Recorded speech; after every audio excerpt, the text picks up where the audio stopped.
18h15, on se retrouve en direct dans Punchline sur CNews et sur Europe 1, toujours avec Éric Nolot, Eugénie Bastier, Jean-Sébastien Ferjou, Édouard Ragnel et Mathieu Vallet. Mathieu Vallet, qu'est-ce qui se passe au RN pendant ce temps-là, pendant qu'il y a beaucoup de négociations en cours pour trouver le nom d'un futur Premier ministre? Vous n'êtes pas évidemment dans ces négociations-là.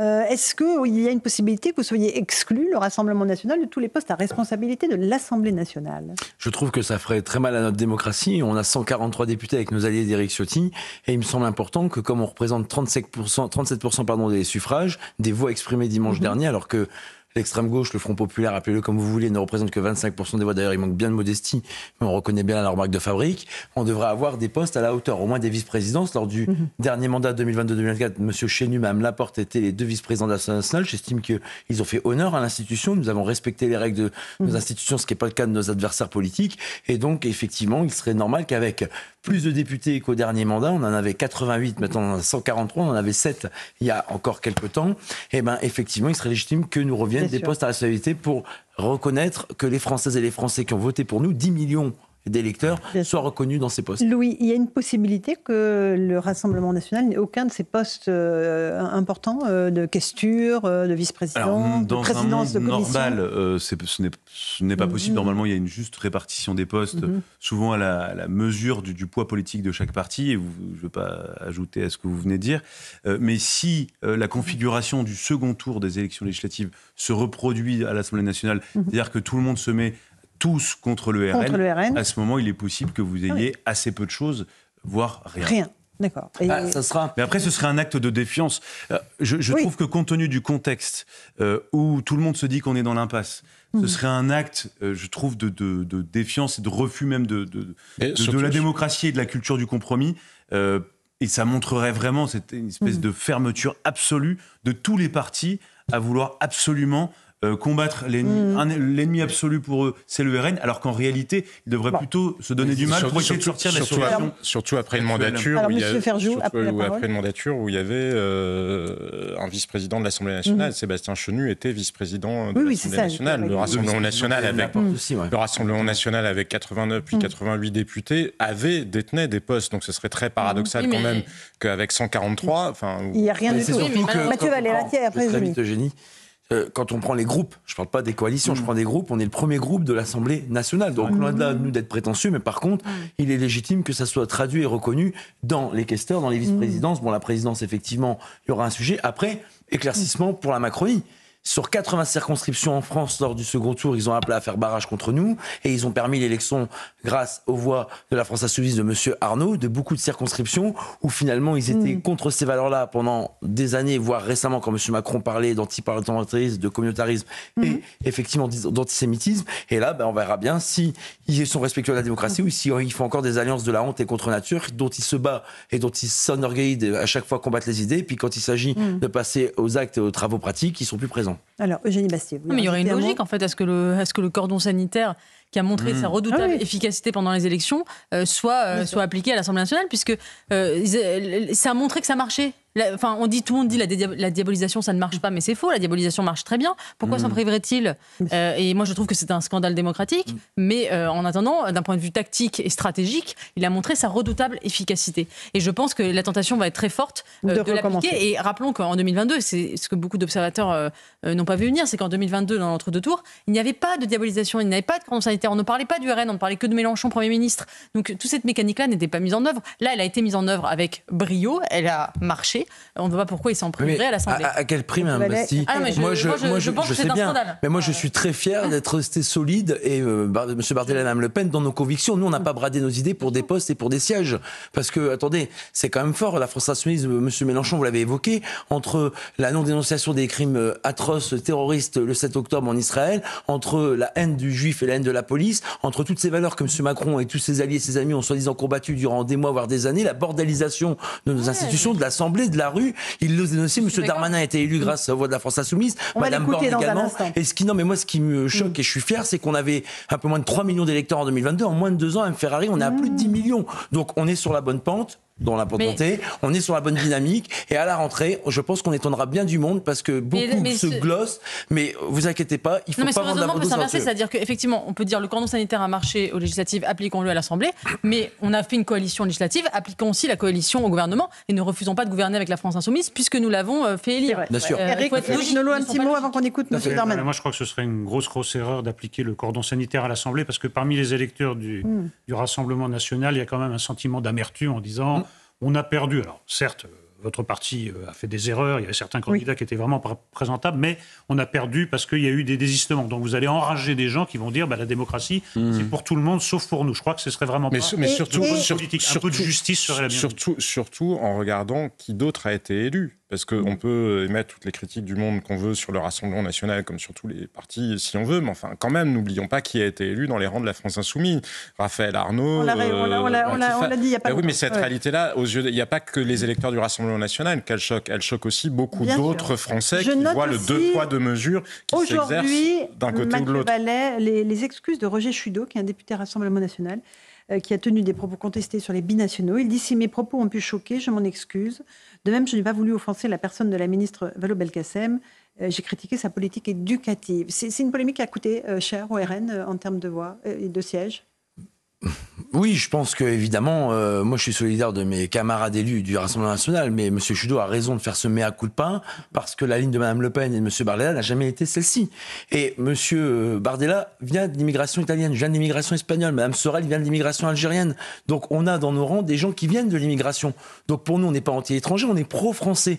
Et en réalité, c'était très simple. Si demain nous sommes aux responsabilités, parce que moi je ne l'exclus pas, la vie politique n'est pas terminée au soir du deuxième tour des élections législatives, et ben les binationaux qui représentent 3,5 millions de Français n'ont pas d'inquiétude à avoir, ils ne perdront aucun droit. On gardera la même continuité de l'État, le même fonctionnement sur les très peu de postes, une dizaine de postes à haute responsabilité. Et je termine juste sur ça, on pourrait être magistrat, préfet, commissaire, pardon de le dire humblement, j'en suis la preuve vivante avec les origines de ma mère. Et donc finalement, vous savez, c'est dommage que le message ait été brouillé, mais M. Bardella l'a rapidement rectifié et précisé. Non mais ça nous a coûté cher parce que beaucoup ont été de mauvaise foi et ont menti sur notre positionnement. Mais on l'a redit. Non mais il peut y avoir une erreur. Mais quand on rectifie notre position et qu'on dit clairement les fondements de notre maison, ce qui est vrai, c'est qu'il y a plein de gens qui ne voulaient pas entendre la correction ou la précision. Alors, non, mais la correction, surtout que c'est pas M. Bardella, Mme Le Pen qui ont exprimé cette position. Soit c'est une erreur, soit il y a un peu de machiavélisme en agitant un symbole et en disant, vous savez, on n'a pas voulu le faire. Vous savez bien que quand vous parlez de la double nationalité, vous adressez un message qui va être reçu par certaines personnes et après c'est fini. Mais là, c'est Roger Chudeau qui l'a fait seul. Ensuite, vous revenez et vous dites, non, mais on n'a rien à craindre. Si les binationaux n'ont rien à craindre, il ne fallait pas agiter. Non, mais M. Nolot, on a commencé, je réponds juste sur ça. Sur les européennes, M. Bardella a commencé la campagne en septembre 2023. On a fait quasiment 10 mois de campagne continue. Très bien, et la dissolution, on l'a demandé, et on l'a su, mais c'était très bien, vu la crise politique et le plus haut score qu'on ait fait aux élections européennes, grâce aux Françaises et aux Français. Mais ça arrive à tout le monde de dire des erreurs. L'important, c'est de les reconnaître et de les rectifier tout de suite. Ça a été fait. Maintenant, les autres partis, M. Bardella l'a expliqué, j'étais présent à la conférence de presse dès le lundi qui suivait, c'était le jeudi à 22h30 chez vos confrères de BFM TV que M. Chudeau faisait cette déclaration. Le lendemain, M. Bardella a rectifié et le lundi, on précisait les propos. Elle a été maintenue jusqu'au bout. La mesure de priver les binationaux de certains postes, à mon avis, était stratégiquement à la fois effrayante et peu efficace. Madame Bastille, je peux pas vous dire mieux. On ne changera rien et on n'allait rien changer hormis que ce qu'il faisait. C'est l'encadrement d'une pratique. C'est ce qu'il a dit. Parce que c'est ce qui se produit déjà. Non, mais c'est-à-dire qu'aujourd'hui, vous pouvez pas imaginer un instant qu'un franco-russe puisse être patron de la DGSI aujourd'hui, par exemple. À la DGSE, c'est pareil. Mais le sujet, Louis, le sujet n'était pas les postes stratégiques. Non, mais bien sûr, je sais que c'est que tous les binationaux se sont dit menacés. Les franco-portugais, ils ont eu peur. Là où ça a surpris beaucoup, c'est que Roger Chudeau était quand même le numéro 2 de l'éducation nationale sous le quinquennat Nicolas Sarkozy. Éric Nolot, dernier mot, après on avance. Les sont spécifiquement ciblés. Le premier adjectif qui vous vient à l'esprit, c'est xénophobe, que vous le vouliez ou non. Alors après, vous pouvez rétro-pédaler. Ensuite, moi, j'ai interviewé directement M. Bardella qui dit non, vous savez, ça concerne qu'une dizaine de postes. Donc en fait, il revenait pas sur le principe, il disait ça va servir à rien. Allez, on a compris. Monsieur Nolot, je suis serviteur de l'État. Je peux vous dire que ces postes qui sont concernés le sont déjà avant qu'on soit en responsabilité. Mais parce que M. Chudeau, c'est un élu qui a été réélu parce qu'il travaille. Il travaille. Non, mais vous parlez de la déclaration de M. Chudeau. Non, moi je parle de la proposition. On va refaire le match 20 fois. Non, mais de toute façon, j'ai bien compris qu'on peut pas faire d'erreur, qu'on doit tout dire bien notre parti, mais si on avait la même exigence, non mais je termine, pardon, je vous ai écouté. Si on avait la même exigence avec les autres partis sur les brevets de républicanisme, sur le respect des électeurs qu'on représente, sur le fait qu'on ne se fasse pas insulter, qu'on ne se fasse pas frapper. Pardon, Mme Thévenot s'est fait agresser, mais Mme Doshi, notre députée européenne, il n'y a pas eu autant d'esclandres. On l'a dit, on l'a signalé tout autant, Mathieu Vallet. Pas partout. Et vous savez, j'ai encore eu des militants du Val d'Oise cet après-midi qui sont menacés parce qu'ils ont été candidats aux élections législatives par l'ultra-gauche et l'extrême-gauche. On n'en parle pas beaucoup. Chez vous, sûrement, mais je parle sur les autres antennes. Je suis d'accord avec vous, c'est que vous avez beau j'en termine là, Mme Bastier. J'ai intégré ce parti il y a 4 mois. Et honnêtement, j'étais déjà dans un métier policier, il y avait un police bashing. Là, honnêtement, sur le Rassemblement national, on peut faire des erreurs comme tout le monde, on n'est pas les plus beaux, les plus forts, les meilleurs, ça c'est la Macronie. Par contre, l'important, c'est qu'on ait rectifié les choses. Et franchement, sur cette campagne, il y a eu ce sujet-là. Et qu'est-ce qu'il y a eu d'autre comme sujet? Je parle sur programmatique. On a fait un programme de cohabitation puisque c'était pas l'élection présidentielle, ce que aucun autre parti n'a fait. Donc je veux bien qu'on prenne les marrons du feu qui ont posé problème, mais franchement, c'est pas l'ensemble de la marmite et l'ensemble du barbecue, quoi. C'est ce que j'aimerais qu'on écoute Gérald Darmanin, parce que vous l'avez évoqué tout à l'heure. Il était notre invité cette semaine et il a notamment parlé des forces de l'ordre, des policiers. Vous êtes ancien commissaire. On va écouter ce qu'il a dit en défense, évidemment, des policiers. Voilà, il pense que les policiers tuent. Il y a des manifestations dans lesquelles participent les dirigeants de la France Insoumise où on dit « suicidez-vous aux policiers qui les protègent ». Pour autant, ils veulent désarmer la police, supprimer la BAC. Bon, voilà, et la Sainte-Soline, dans une semaine, malheureusement, nous recommençons. Et nous voyons bien que les parlementaires, nouveau Front populaire pour une grande partie, et la France Insoumise, sont du côté de ceux qui envoient des pavés, des haches sur la tête des gendarmes. Bon, ça, c'est évidemment absolument impossible. J'aime trop la police et la gendarmerie pour pouvoir discuter avec ces gens-là. Gérald Darmanin qui dénonçait le programme de la France Insoumise, les propos de la France Insoumise. Sainte-Soline, un tout petit mot, Louis de Ragnel, c'est reparti pour un tour? Oui, c'est reparti. Grande crainte de la part de la gendarmerie parce qu'effectivement tout est en train de s'organiser. Il y a même ils ont même un terrain pour leur camp de base. La mairie écologiste de la ville de Melle. Voilà. Imagine-t-on d'autres mairies mettant des terrains. Je ne sais pas si on se rappelle bien de ce qu'était Sainte-Soline. L'armement qui avait été déployé, le nombre de gendarmes qui ont été blessés. Je ne sais pas si on a quelques images, mais des cars de gendarmerie incendiés, c'était vraiment spectaculaire. Non, c'était extrêmement violent. Et donc là, il y a un nouvel épisode et qui est choisi objectivement à dessein parce que ça tombe au moment des Jeux Olympiques où les forces de l'ordre seront sous surmobilisées. 10 hectares. Et donc ça va sans doute être très compliqué. Et 10 hectares, c'est très clairement une nouvelle ZAD. C'est-à-dire que la mairie de la ville de Melle, dans les Deux-Sèvres, donc la circonscription de Delphine Bateau, écologiste elle aussi, députée écologiste, met à disposition de ces militants ultra-radicaux prêts à recourir à la violence comme on l'a... Une ZAD. Mais c'est-à-dire une nouvelle ZAD. Alors, mais imagine-t-on si une mairie d'une quelconque autre couleur politique le faisait, le genre de commentaires que ça susciterait. Mathieu Vallet. D'abord, c'est un sujet, vous l'avez dit, qui me tient très à cœur. J'ai été policier 20 ans, je le suis encore parce que je suis en disponibilité. Et l'essence de l'engagement dans le parti politique du Rassemblement national, qui pour moi est le rassemblement de toutes les forces de sécurité intérieure, c'est d'abord pour ces femmes et ces hommes qui sacrifient leur vie pour protéger la vôtre et la nôtre.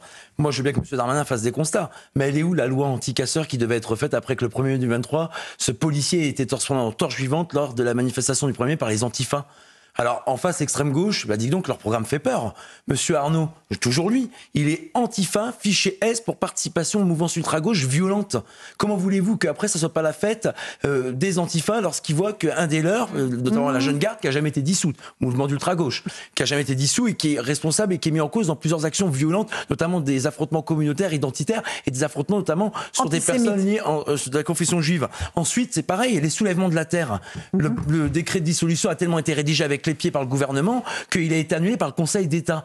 C'est ce mandataire qui dit si on gagne pas par les unes, on mènera la bataille dans la rue contre le Rassemblement national et avec le résultat qu'on connaît. Donc moi j'ai pas oublié qu'à Sainte-Soline, il y a un peu plus d'un an, 81 gendarmes ont été blessés. Personne n'en a parlé. On nous a fait croire que c'était des tortionnaires. Tout le monde en a parlé. On en a beaucoup parlé. Non mais je parle pas de votre antenne, je parle des médias. Et donc du coup, j'ai même fait une tribune dans le Figaro. Je regarde les bonnes chaînes. Je sais bien, mais je regarde les bonnes chaînes. Mais malheureusement, il y a pas que CNews.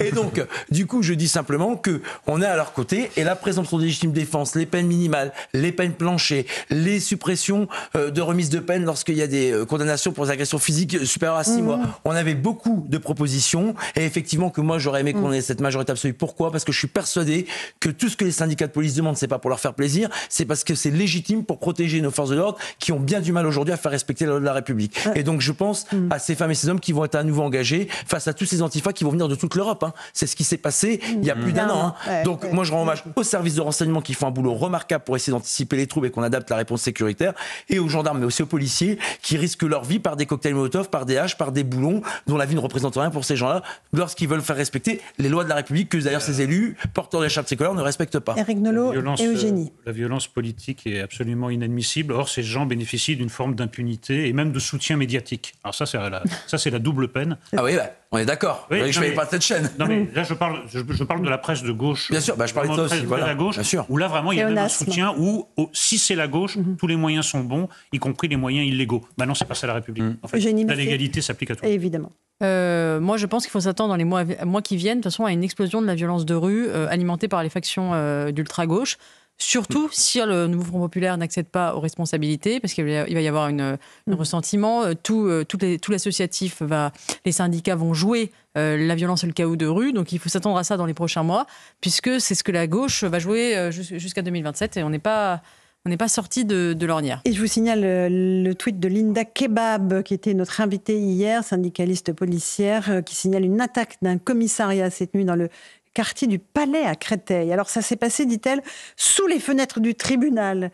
C'est laisser dire l'estime qu'ont les délinquants pour l'institution judiciaire. Un quartier dont la qualité de vie des habitants est déclassée par le trafic de stupéfiants. Il ne fait pas bon y entrer avec une voiture de police.